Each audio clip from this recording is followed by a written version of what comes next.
बताया जा रहा है कि तीनों को फिलहाल पहचान करने के बाद इनको अब पूछताछ के लिए समन भेजा गया है, एक तरह से नोटिफाई किया गया है।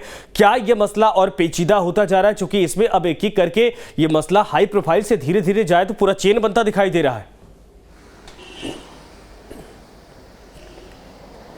देखिए, निश्चित तौर पर संजय, कहीं ना कहीं ईडी की जो तफ्तीश है वो लगातार बढ़ती जा रही है और खासकर मनी लॉन्ड्रिंग और अवैध खनन के मामले में पंकज मिश्रा जिस तरह से न्यायिक हिरासत में है, उसके करीबी जितने भी वो सभी ईडी के रडार पर है।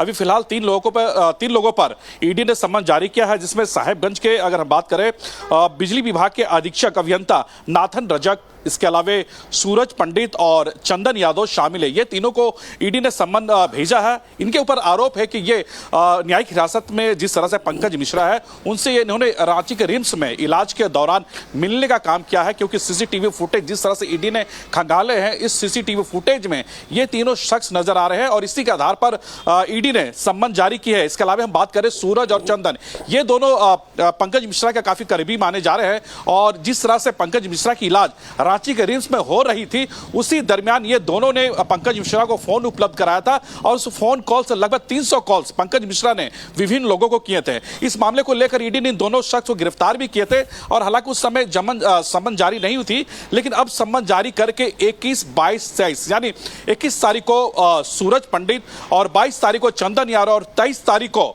जो बिजली के जो प्रमुख अभियंता है नाथन रजक, उससे ईडी ने सम्मन जारी करके पूछताछ के लिए इसी ईडी दफ्तर में बुलाया है। और ये यही ईडी के जो रीजनल कार्यालय है, इसमें आपने देखा कि पंकज मिश्रा हो या फिर पूजा सिंघल हो या फिर कई ऐसे अधिकारियों से पूछताछ इसी ईडी दफ्तर में हुई है। और अभी फिलहाल जिस तरह से अवैध खनन मामले में पंकज मिश्रा के जो करीबी है, चाहे वो बिजली विभाग के अभियंता हो या फिर सूरज हो या फिर चंदन हो, तीनों को सम्मन जारी करके इसी ईडी दफ्तर में जो ईडी का अधिकारी है वो पूछताछ के लिए बुलाया है। जी संजय, बिल्कुल सही आपने कहा। कुल मिलाकर ये कि देखना ये कि पूरे मामले पर अब क्या जांच पड़ताल आगे बढ़ती तो क्या कुछ होता है, लेकिन बताया जा रहा है कि इन तीनों पर फिलहाल फोन उपलब्ध करवाने का आरोप लगा है। सूरज, हमारे साथ बने रहिए आप। और कुल मिलाकर ये है कि अब इस पूरे मामले पर आगे जब जांच प्रक्रिया बढ़ती तो क्या होता है। इधर रामगढ़ चुनाव को लेकर सीएम हेमंत सोरेन मंथन करेंगे। आज सीएम रांची में नेताओं के साथ बैठक करेंगे और गठबंधन प्रत्याशी बजरंग महतो की जीत के लिए रणनीति बनाएंगे। यह बड़ी खबर है। आपको बता दें कि मुख्यमंत्री फिलहाल मंथन करने वाले हैं रामगढ़ चुनाव को लेकर। उपचुनाव को लेकर सीएम हेमंत सोरेन मंथन करेंगे। आज सीएम रांची में नेताओं के साथ बैठक करेंगे और गठबंधन प्रत्याशी बजरंग महतो की जीत के लिए रणनीति बनाएंगे। सूरज, इस पूरे मामले पर क्या अपडेट है? मुख्यमंत्री कब पहुंचेंगे? और बताया जा रहा है कि यहां पर जिस तरीके से टफ फाइट है, उसके आधार पर यहां से मंथन किया जाएगा कि आखिर जीत का फॉर्मूला कैसे तय किया जाए।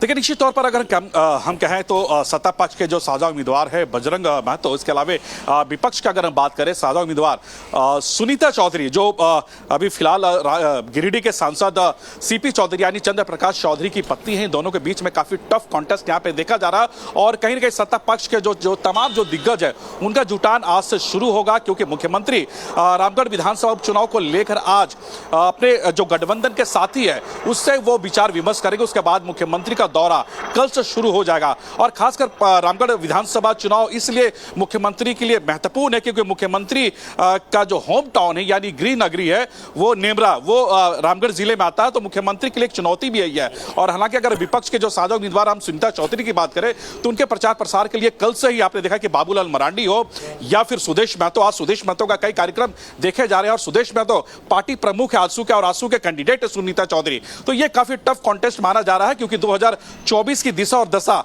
ये उपचुनाव तय करेगी। और कहीं ना कहीं तमाम जो पार्टियां हैं, तमाम पार्टियों ने अपनी जो ताकत है वो अब झोंकने का काम करेगी। हालांकि देखिए, ये चुनाव 27 तारीख को यहाँ पर वोटिंग होनी है रामगढ़ में और वोटिंग को देखते हुए, चुनाव को देखते हुए सभी पार्टियों ने अपनी कमर कस लिया और आज से लगातार सभी पार्टियों के जो दिग्गज नेता उनके कैंपेनिंग आज से शुरू हो जाएगी। संजय जी बिल्कुल, उनकी कैंपेनिंग आज से शुरू हो जाएगी। धन्यवाद इस पर तमाम जानकारी के लिए। कुल मिलाकर ये कि मुख्यमंत्री आज मंथन करने वाले हैं। मंथन